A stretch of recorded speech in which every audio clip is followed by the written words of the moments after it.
اما بعد فاعوذ باللہ من الشیطان الرجیم بسم اللہ الرحمن الرحیم۔ سامعین وقار آپ حضرات درس سے حدیث سماعت کر رہے ہیں اور آج ہم اس کتاب سے ریاض الصالحین سے حدیث نمبر جو ہے 659 ہے۔ جو روایت آپ کے سامنے بیان کرنے لگا ہوں یہ بخاری شریف کی روایت ہے۔ حضرت سیدنا ابو ہریرہ رضی اللہ تعالیٰ عنہ سے روایت ہے، فرماتے ہیں کہ رسول اللہ صلی اللہ علیہ وسلم نے ارشاد فرمایا کہ 7 افراد ایسے ہوں گے کہ جن کو اللہ تبارک و تعالیٰ اپنے عرش کا ٹھنڈا سایہ عطا فرمائے گا۔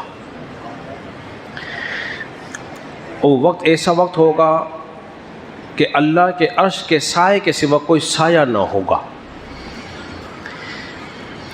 وہ خوش نصیب کون ہیں 7 افراد؟ ان خوش نصیبوں میں سے سب سے پہلا جو ہے وہ ہے عدل و انصاف کرنے والا حاکم۔ جس نے عدل و انصاف قائم کیا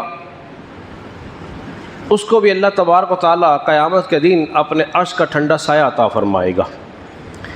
اللہ نے خود ارشاد فرمایا ہے ان اللہ یأمر بالعدل والاحسان، کہ اللہ تمہیں حکم دیتا ہے عدل کا اور انصاف کرنے کا، نیکی کا اور بھلائی کا۔ تو سب سے زیادہ اس روح زمین پر عدل و انصاف کرنے والے جو ہیں وہ انبیاء ہوتے ہیں،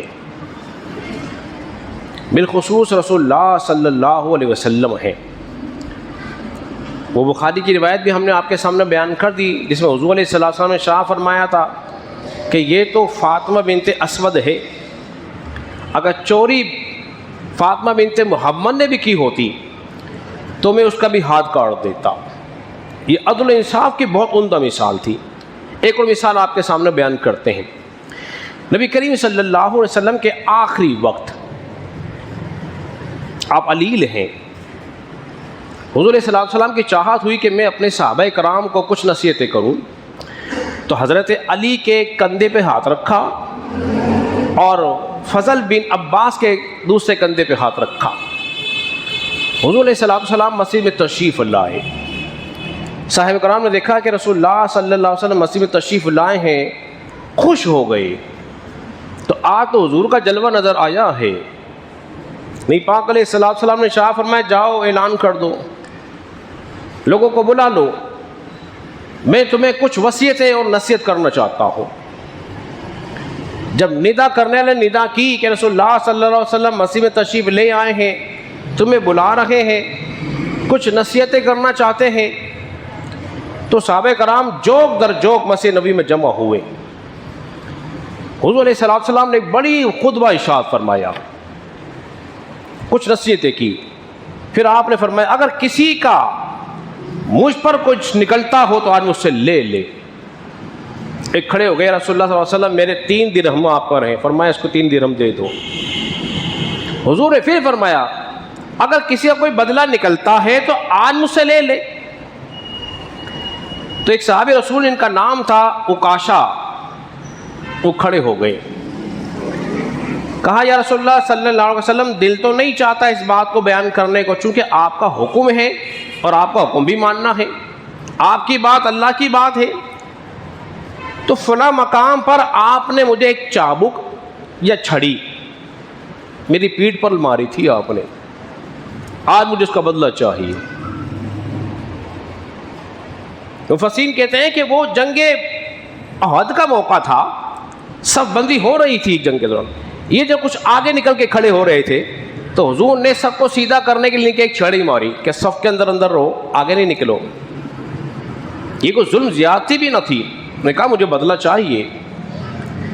نہیں پاک علیہ السلام فرمایا جاؤ وہ چھڑی فاطمہ کے گھر موجود ہے، اسے لے آؤ، میں تمہیں آج اس کا بدلہ دے دیتا ہوں۔ جب وہ چھڑی لائی گئی اور مسجد نبی موجود تمام صحابہ موجود ہیں، ابو بکر صدیق نے فاروق اعظم نے کہا کہ اس کے بدلے ہمیں 100 مار لو، لیکن رسول اللہ صلی اللہ علیہ وسلم کو چھڑی معاف کر دو، ان سے بدلہ نہ لو، حضور کے آخری دن ہے۔ اس نے کہا نہیں تھی، مجھے لینا ہی لینا ہے۔ نہیں پاک علیہ السلام نے کہا ٹھیک ہے، اسے اپنی بات کو پورا کرنے دو۔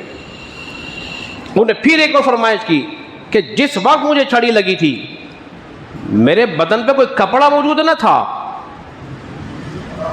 میرے بدن پہ کپڑا موجود نہ تھا، میں اس وقت ماروں گا جب آپ کے بدن پہ قمیض نہیں ہوگی۔ اللہ اکبر۔ نبی پاک علیہ السلام نے فرمایا ٹھیک ہے قمیض کو اوپر کر دیتے ہیں۔